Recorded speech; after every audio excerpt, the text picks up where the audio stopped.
하나님 말씀을 봉독합니다. 빌립보서 4장 10절에서 13절 말씀을 교독합니다. 내가 주 안에서 크게 기뻐함은 너희가 나를 생각하던 것이 이제 다시 싹이 나미니 너희가 또한 이를 위하여 생각은 하였으나 기회가 없었느니라. 내가 궁핍함으로 말하는 것이 아니니라. 어떠한 형편에든지 나는 자족하기를 배웠노니 나는 비천에 처할 줄도 알고 풍부에 처할 줄도 알아. 모든 일 곧 배부름과 배고픔과 풍부와 궁핍에도 처할 줄 아는 일체의 비결을 배웠노라. 내게 능력 주시는 자 안에서 내가 모든 것을 할 수 있느니라. 아멘. 오늘 예배 가운데 주의 놀라운 은혜가 여러분 심령에 임하기를 주님의 이름으로 축복합니다. 전 세계 인구를 계수해 보면 약 통계하면 80억 명 정도 된다 그럽니다. 그 중에 약 1,500만 명에 해당되는 민족이 있는데 바로 유대인이라고 하는 민족이지요. 세계 인구의 약 0.2%가 됩니다. 굉장히 작은 민족인데 세계는 많은 영향력을 끼치고 있는 민족입니다. 세계인들이 부러워하는 노벨상 수상의 30%가 0.2%에 해당하는 유대인이고요. 세계 금융을 이끌어가는 미국의 월가를 움직이는 사람들 주체가 유대인이라고 하는 겁니다. 또 예술계, 문학계에도 지대한 영향을 끼치고 있습니다. 유대인 하면 이런 특징이 있습니다. 고난 가운데서도 다시 일어난 민족이라고 말하지요. 이들만이 가지고 있는 강한 정신력이 있습니다. 유대인들의 정신력이 강한 이유는 이들의 정신력에 이끌어가는 중심된 축이 있습니다. 이 중심된 것 중에 하나가 바로 두 가지인데 성경과 탈무드라고 하는 겁니다. 성경은 유일한 하나님에 대한 이야기로 기록된 책입니다. 탈무드는 유대인의 율법학자들이 사회의 모든 사상과 구전을 해설로 집대성한 지혜의 책이다 그렇게 말합니다. 이 두 가지 책이 유대인들로 하여금 강한 정신력을 만들었다. 이 탈무드의 책 내용 가운데 기록된 내용 중에 이런 내용이 있습니다. 향을 싼 종이는 향 냄새가 나고 생선을 싼 종이는 생선 냄새가 난다. 향을 싼 종이는 향 냄새가 나고 생선을 싼 종이는 생선 냄새가 난다. 이 말은 누구와 함께 하느냐 또는 누구를 품고 있느냐에 따라서 향기가 결정되어진다는 겁니다. 이런 내용은 오늘 우리들의 신앙 삶 속에서도 접목시켜 본다면 예수님을 품고 있으면 예수님의 향기가 나야 되고 성령을 품고 있으면 은혜의 향기가 나야 된다는 겁니다. 바울도 향기의 중요성을 이야기합니다. 고린도후서 2장 15절에 이르고 하죠. 우리는 구원받은 자들에게나 망하는 자들에게나 하나님 앞에서 그리스도의 향기라고 말합니다. 오늘 성경 본문도 바울에 관한 이야기입니다. 바울이 지금 있는 곳은 선교하다가 로마 감옥에 투옥된 상태입니다. 바울은 정통 유대인으로서 예수님을 핍박하는 자였습니다. 그러나 핍박하러 가다가 부활의 주님을 만남으로 말미암아 예수님을 전하는 전도자가 되어집니다. 이후에 바울은 예수님을 전하다가 억울하게 로마 감옥에 투옥된 상태입니다. 너무나도 힘들고 고통의 순간이지요. 그런데도 바울에게는 예수님의 향기가 넘치는 삶이었다는 겁니다. 이런 때에 바울은 빌립보에 있는 교인들에게 자신을 기꺼이 도와준 일에 대해서 큰 감사를 고백하며 이곳에서도 내가 여러분들을 위해서 늘 기도하고 있습니다. 그리고 마음의 편지를 보낸 것이 바로 빌립보서입니다. 그래서 빌립보서 1장 3절과 4절은 기록하죠. 내가 너희를 생각할 때마다 나의 하나님께 감사하며 간구할 때마다 너희 무리를 위하여 기쁨으로 항상 간구함은, 이렇게 기록합니다. 이때가 AD 54년, 55년경입니다. 굉장히 핍박의 시대입니다. 그래서 바울이 복음을 전하다가 감옥에 갇히게 됩니다. 이 감옥에 있었던 이 바울의 모습, 고통의 순간이지만 물심양면으로 자기를 도와준 이 빌립보 성도들 향해서 감사의 마음을 담고, 여러분들에서도 함께 지금도 기도하고 있습니다 라고 하면서 여러분 믿음의 승리자가 됐으면 좋겠습니다. 그렇게 해서 진이 갈 수는 없지만 편지를 써가지고 저들을 격려한 내용이 빌립보서입니다. 바울은 지금 누가 보아도 고통의 순간입니다. 너무나 힘들고 너무나 어렵지만 이곳에서도 예수님이 내 안에 계십니다. 나는 배부를 수도 있고 나는 배고플 수도 있는 그런 상황이지만, 그러나 어떤 상황에서도 나는 이 고통의 순간에서도 자족할 수 있음을 나는 예수님 안에서 배웠습니다. 그렇게 말합니다. 그래서 빌립보 4장 13절에 말합니다. 내가 궁핍함으로 말하는 것이 아니라 어떠한 형편인지 나는 자족하기를 배웠노라 라고 말합니다. 이 자족이란 말은 자신의 내면 속에 스스로 넉넉함을 느끼는 걸 자족이라고 말합니다. 더 이상 욕심 부리지 않는 상태를 말하지요. 인간이라면 누구라도 고통과 고난의 순간에서는 원망하고 불평하고 포기의 삶을 살 수밖에 없습니다. 그럼에도 불구하고 바울은 감옥에 있지만 예수님이 내 안에 계시기 때문에 그는 놀라운 희망을 가지고 있다고 말합니다. 한편의 글을 소개한다면 배경은 미국의 배경입니다. 일평생 독신으로 지내면서 그저 돈만 모으기를 재미로 삼는 백만장자가 있었습니다. 그런데 한 번은 더 많은 돈을 벌기 위해서 주식을 투자했다가 막대한 손실을 보게 됩니다. 은행에 잔고를 계산해 보니까 20만 달러밖에 남지 않았습니다. 지금 계산하면 하나로 약 2억 6천만 원 정도 되겠지요. 이 돈도 적지 않은 돈이었지만 그는 충격을 이기지 못하고 쓰러져 심장마비로 죽고 맙니다. 그에게 남아있는 혈육은 아주 궁핍하게 살고 있는 조카 한 명이 유일했습니다. 그래서 백만장자가 남긴 20만 달러 유산은 자동으로 조카에게 넘어갔습니다. 그런데 평소 가난하게 시달리며 근근히 살아가던 조카가 뜻밖의 20만 달러라는 거금을 받게 됩니다. 그는 유산으로 남겨진 돈을 어찌 사용할지 몰라서 한동안 큰 혼란에 빠지고 맙니다. 너무나도 대조적인 모습입니다. 똑같은 20만 달러인데 한 사람은 너무 적어서 죽고 한 사람은 너무 많아서 어쩔 줄을 모르고 있습니다. 결국 원인은 백만장자인 사람은 비천에 처할 줄 몰랐고 조카인 사람은 풍부에 처할 줄 몰랐기 때문입니다. 참으로 안타까운 모습이지요. 평소에 자족하는 삶을 배웠더라면 백만장자의 결과는 죽음으로 끝나지 않았을 겁니다.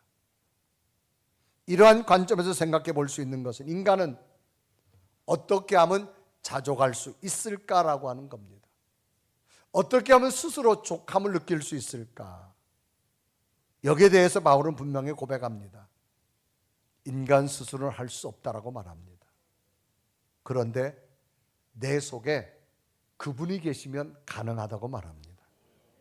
그래서 빌립보 4장 13절에 말합니다. 내게 능력 주시는 자 안에서 내가 모든 것을 할 수 있느니라. 여기서 바울이 말한 능력 주시는 자는 예수님을 말합니다. 이 예수님이 내 안에 계심으로 바울은 지금 예수님 때문에 자족함을 배웠다라고 말합니다. 얻게 되었다라고 말합니다. 그의 자신은 어떤 상황에서도 희망을 꿈꿀 수 있다고 말하는 겁니다. 저는 오늘 바울이 배웠던 이 예수님의 능력이 오늘 여러분에게도 임했으면 좋겠습니다. 그러면 바울은 예수님 안에서 깨닫고 배움으로 얻게 된 능력이 무엇인가 찾아보면서 오늘 예배드린 여러분에게도 바울에게 임했던 능력이 여러분에게 임하셔서 새로운 희망의 역사가 여러분 시작되기를 주님의 이름으로 축복합니다. 능력이란 말은 모든 것을 감당해낼 수 있는 힘을 말합니다. 그러면 바울은 예수님 안에서 어떤 능력을 얻었을까? 첫째는요, 큰 기쁨의 능력을 얻었다는 겁니다.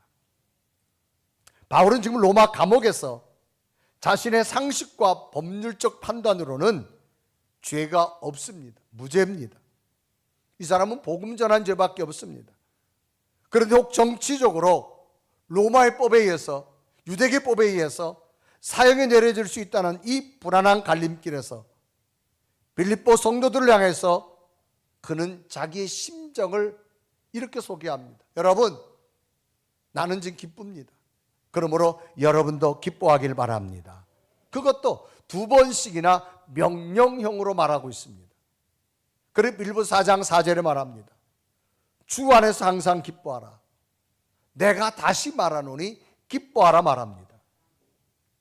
어떻게 바울이 지금 죽음을 기다리는 불안한 상황입니다. 그런데 왜 바울이 여기서 기쁨을 말하고 있을까요? 기쁨의 삶이 영적 생활에 가장 중요하기 때문입니다. 그리고 어떻게 바울이 2번씩이나 명령형으로 말할 수 있을까요? 바울은 지금 로마 감옥에 있습니다. 엄청난 두려움에 있습니다. 그런데 바울은 놀랍게도 환경으로 보면 두려울 수밖에 없지만 그 속에 막 기쁨이 넘친다는 겁니다. 왜? 예수님이 내 안에 계시기 때문에. 그래서 자신이 지금 기쁨의 삶을 살고 있기 때문에 여러분이 삶의 현장에 고난과 어려움이 있다 할지라도 기뻐하시길 바랍니다. 그렇게 지금 바울이 권면하고 있는 겁니다. 정말 대단한 바울의 모습입니다. 한 인간으로서 어떻게 이렇게 살아갈 수 있을까라고 하는 의문이지요. 여기에 대해서 바울은 분명히 말합니다. 예수님 안에 있을 때는 기뻐할 수 있는 능력이 생긴다는 겁니다. 가령 우리들이 어떤 공간을 이야기할 때는 안쪽 공간과 바깥쪽의 공간의 차이가 분명히 크다는 걸 느낍니다. 지금 교회 안의 온도와 교회 밖의 온도는 분명히 다릅니다. 이런 것처럼 바울은 예수님 안에 있는 자와 예수님 밖에 있는 자가 분명한 차이가 있다는 겁니다.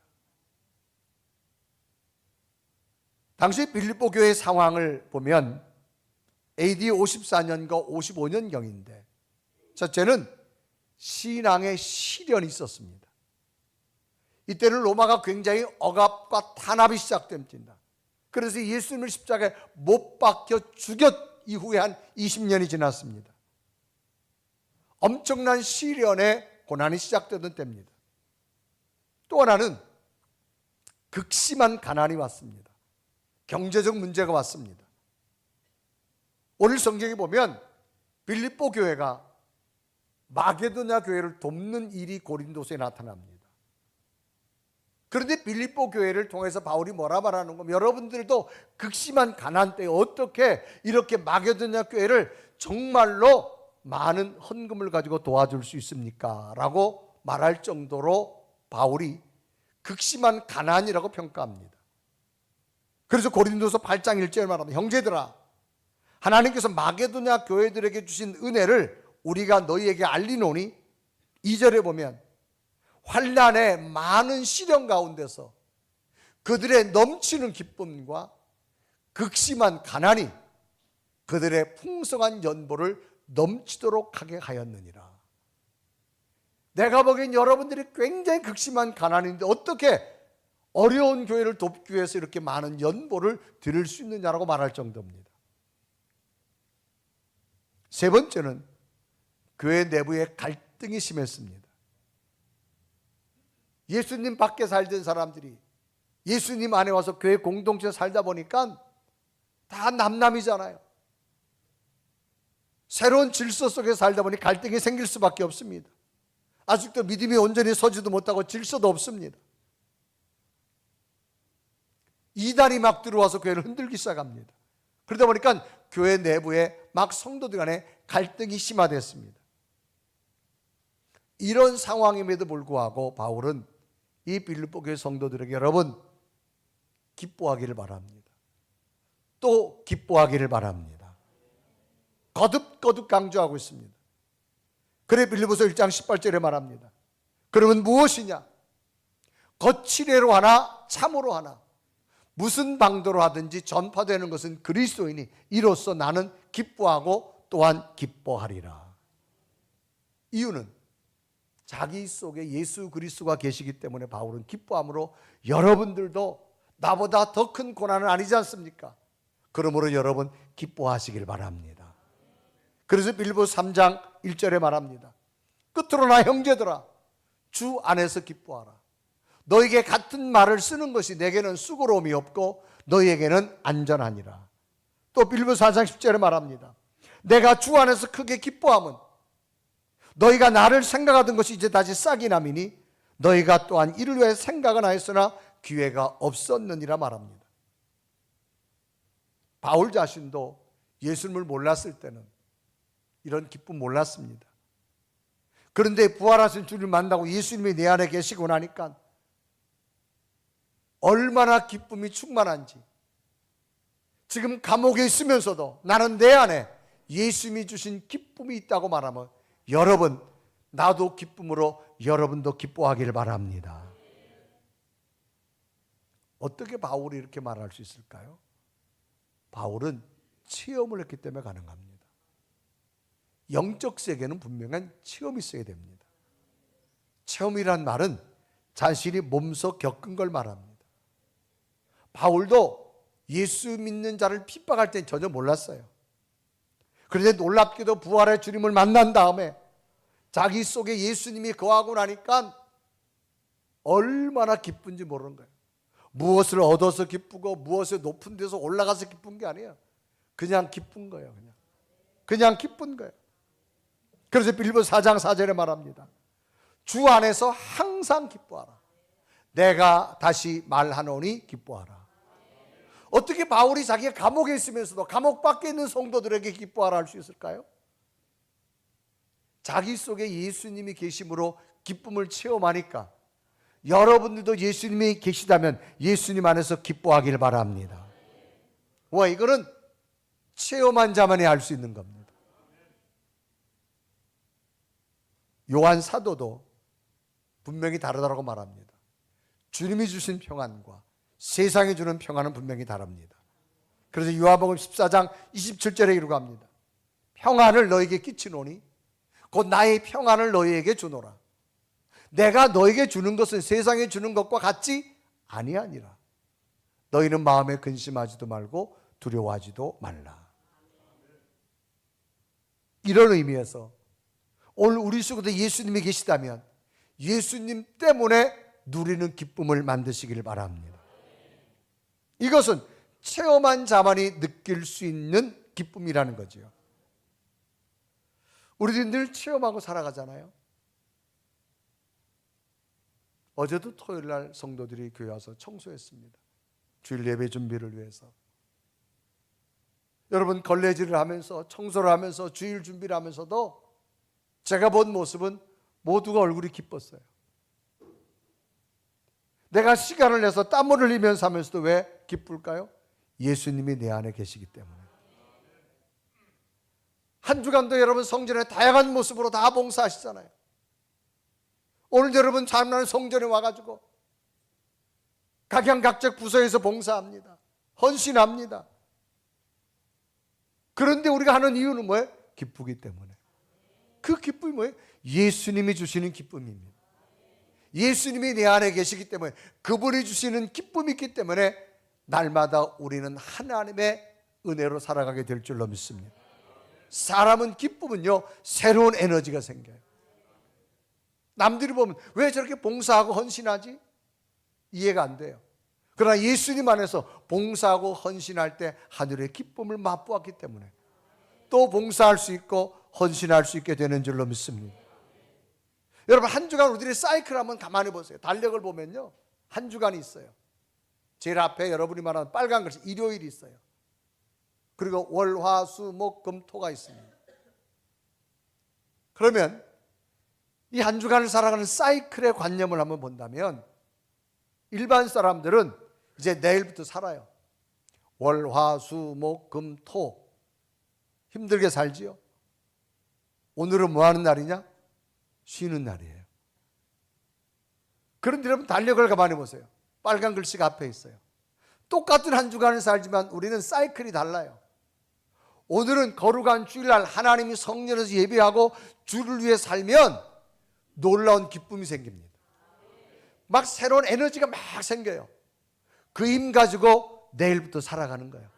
월요일도 살고 화요일도 살고 수요일날 조금 기운이 떨어질 것 같으니까 수요일 와서 예배드리고 목요일 살고 금요일 또 기도하고 토요일날 또 봉사하고 할렐루야 아멘 좀 해요. 차원이 달라 차원이 여러분. 왜? 예수님 안에서 이런 기쁨이 있어요. 여러분. 사람이 기쁘잖아요. 새로운 막 에너지가 생겨요.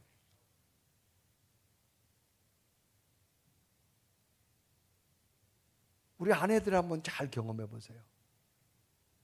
내일 월요일 아침에 여보 내일 갑자기 부산 출장 가야 되는데 새벽 3시에 밥 먹어야 돼. 그러니까 내가 꼭 밥을 먹고 가는 거 알잖아. 밥을 꼭 좀 해줘. 그러면 여러분들이 절대 안 일어납니다. 가다 사 먹으라 그럽니다. 여러분 자녀들이 엄마 부산까지 가서 시험 보고 와야 되는데 내가 꼭 아침 먹는 거 알잖아. 안 자고 해줍니다. 왜? 기쁘니까.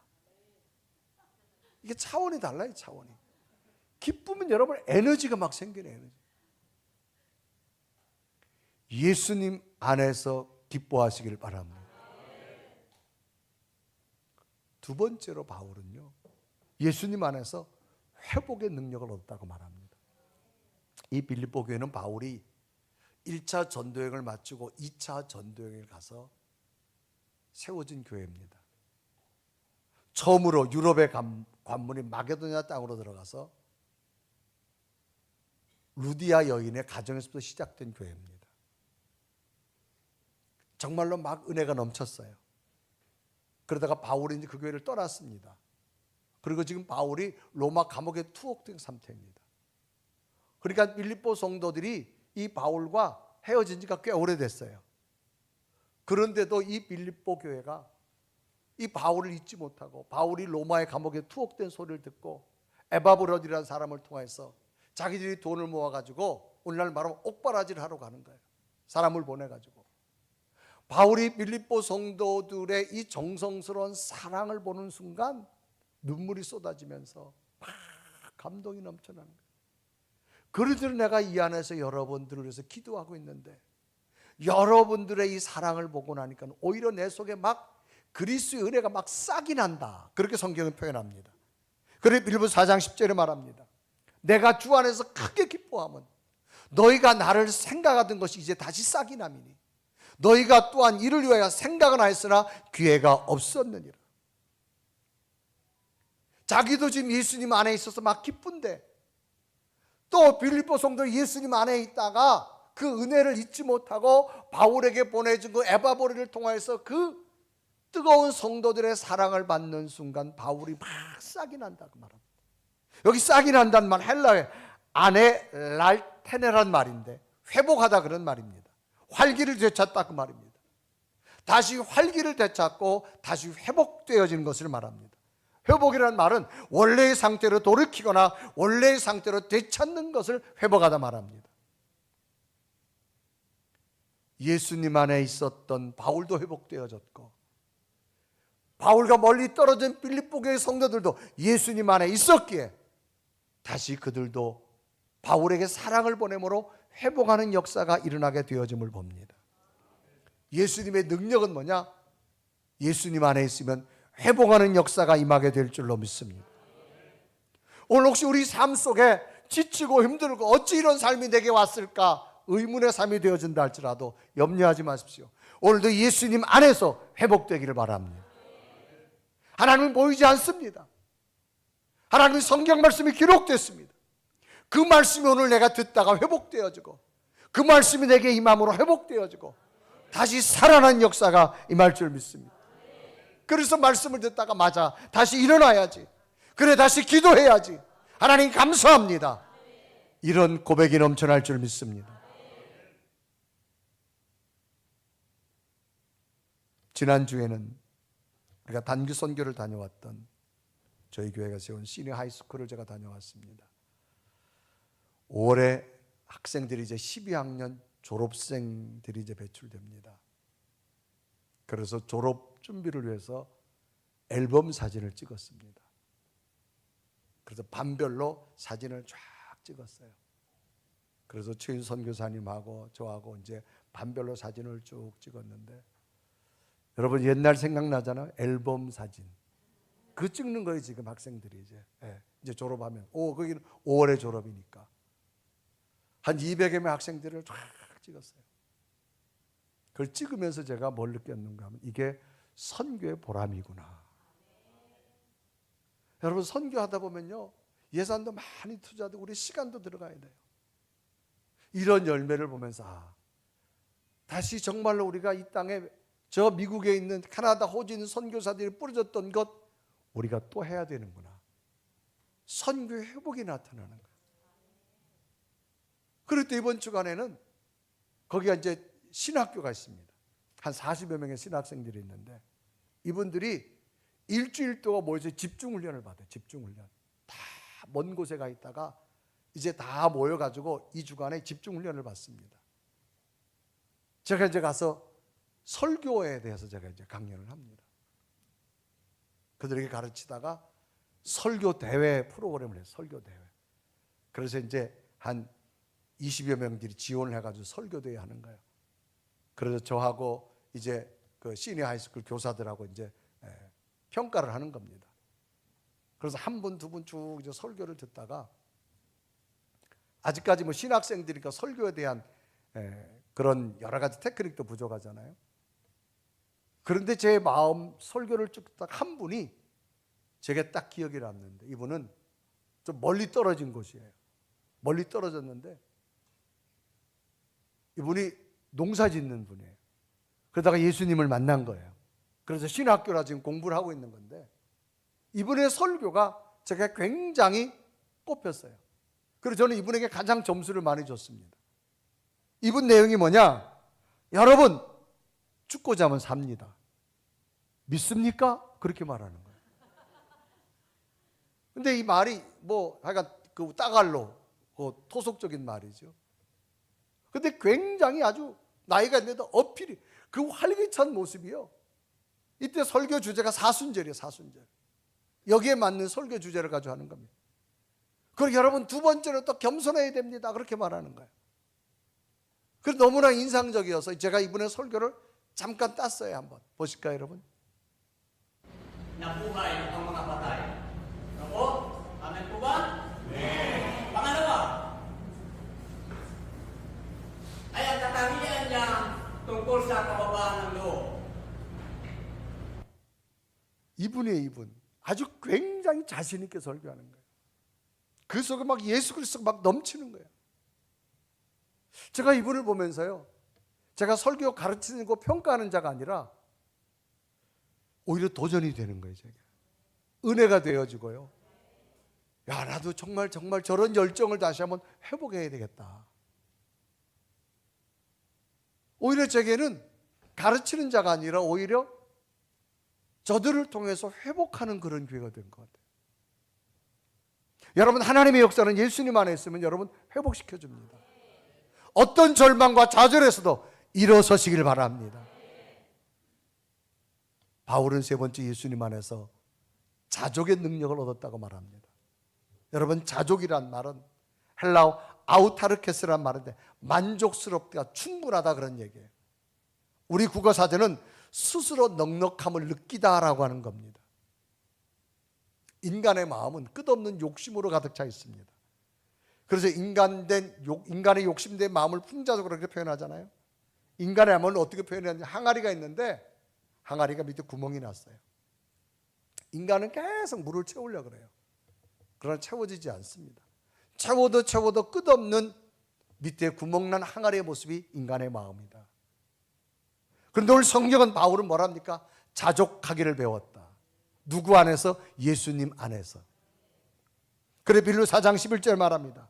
내가 궁핍함으로 말하는 것이 아니라 어떠한 형편이든지 나는 자족하기를 배웠노니. 누구한테 배웠느냐? 예수님 안에서 배웠다는 거예요.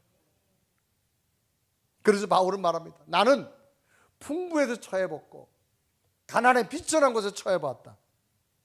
그러나 나는 예수님 안에서 새로운 비결을 깨달았다. 그것이 뭐냐? 자족하는 은혜였다고 말합니다. 그래 빌로 4장 12절에 말합니다. 나는 비천에 처할 줄도 알고 풍부에 처할 줄도 알아. 모든 일 곧 배부름과 배고픔과 풍부와 궁핍에도 처할 줄 아는 일체의 비결을 배웠노라. 비결이 뭐예요? 자기만이 알고 있는 뛰어난 방법이에요. 정말로 예수님 안에 있고 나니까 스스로 족함을 알더라는 거예요. 비천과 풍부, 극과 극입니다. 어떻게 극과 극을 살 수 있을까요? 예수님이 내 안에 계시기에 가능한 겁니다. 그래서 바울은 말합니다. 예수님 안에서 내가 족함을 알게 되고 나니까 그 어떤 것도 할 수 있게 되더라는 거예요.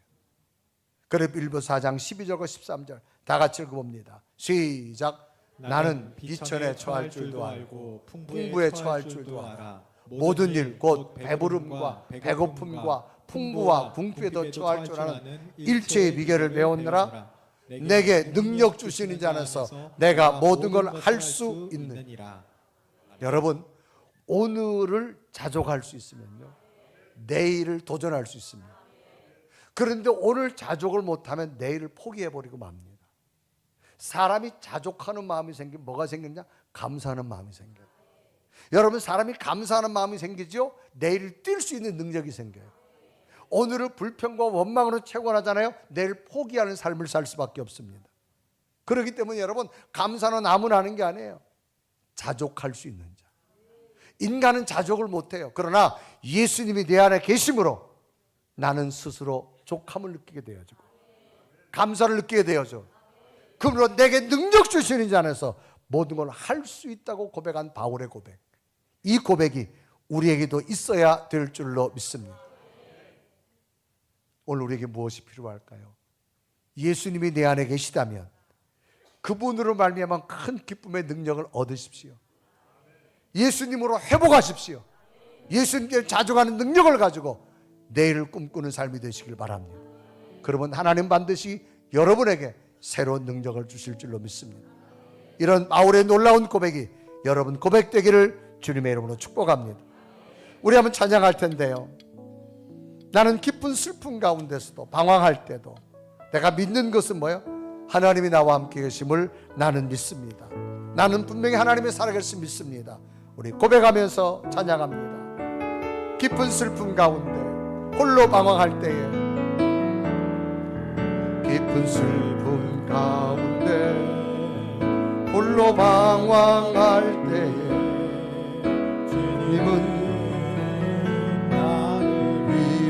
하셨고 힘든 세상 일 속에 지쳐 쓰러질 때도 주님은 나를 인도하셨. 나는 믿노라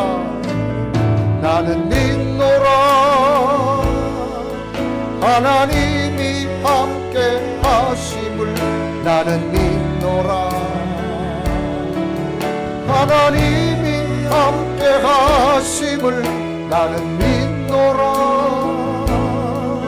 하나님이 나와 하심을.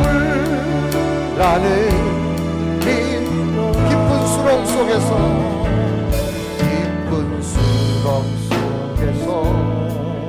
홀로 울부짖을 주님은 나를 건져내셨고 죄악된 세상으로 다시 달려갈 때에 주님은 돌아오라 하셨네. 주님은 돌아오라. 나는 믿노라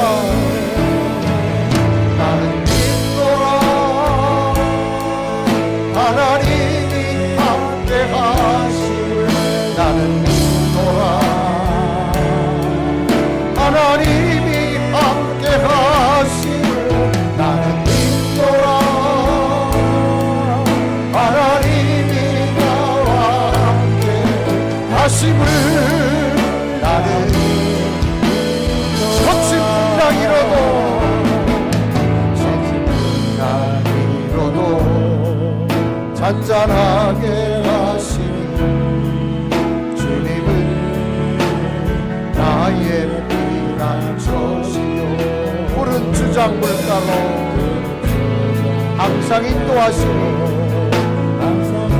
주님은 나의 안식처로다. 주님은 나의 안식처. 나는 믿노라. 나는 믿노라. 하나님이 함께 하시네. 나는 믿노라. 하나님이 함께 하시네. 함께 하심을 나는 믿노라. 하나님이 나와 함께 하심을 나는 믿노라. 나는 믿노라. 나는 믿노라. 하나님이 함께 하심을 나는 믿노라. 하나님이 함께 하심을 나는 믿노라. 하나님이 나와 함께 하심을 나는 믿노라. 우리 함 다같이 두 눈을 감으시고 하나님, 오늘도 바울의 고백이 나의 고백이 되기 원합니다. 예수님이 내 안에 계심으로 세상에 줄 수 없는 기쁨의 능력을 얻기를 원합니다. 넘어졌다면 회복하기 원합니다. 잃어버렸다면 찾아지기를 원합니다.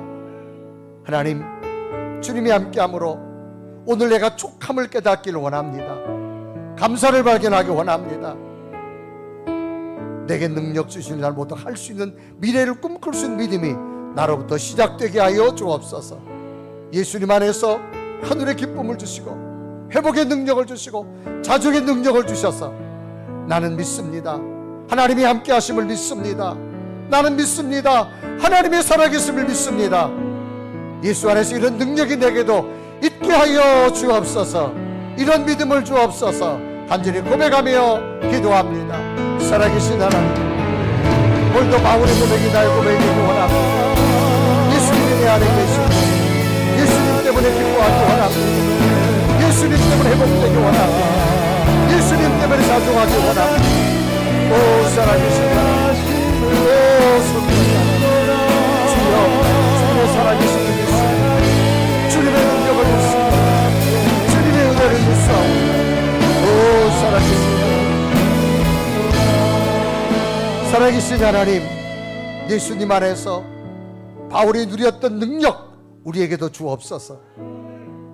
비록 바울은 감옥에 있었지만 예수님 안에 누렸던 기쁨 우리에게도 누리게 하여 주옵시고, 다시금 회복되게 하시고, 다시금 일어나게 하시고, 다시금 족함을 알고 감사하며 내일을 꿈꾸는 성도들이 되게 하여 주옵소서.